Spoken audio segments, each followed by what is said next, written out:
Hi, this is Mardy once again and welcome to my channel.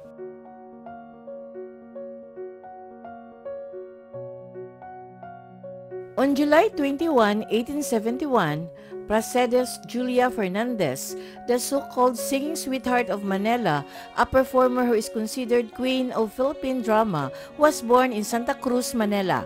She was one of the three children of Mariano Fernandez and Josefa Quizon. If you are new to my YouTube channel, please don't forget to like, comment, and subscribe. At para updated kayo sa mga susunod kong videos, please click the bell notification below. At sana po, don't skip the ads and please watch until the end of my video. Yeyeng, as she is popularly known, ay isa sa mga nagtatag ng kumpanya ng Fersuta.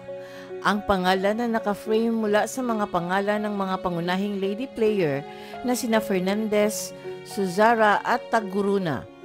Nagtanghal ang kanyang grupo ng maraming benefit show para sa mga balo at ulila ng mga sundalo ng hukbong Espanyol.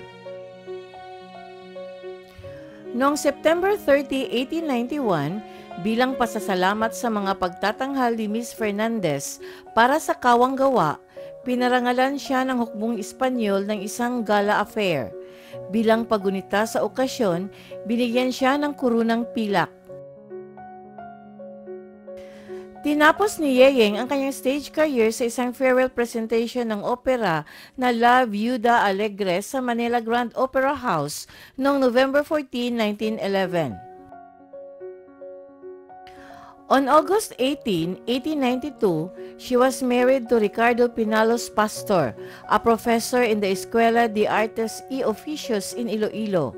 Their marriage was not blessed with any children.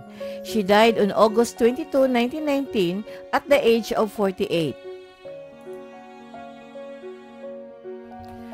Thank you very much for watching. And according to Mahatma Gandhi, be the change that you wish to see in the world.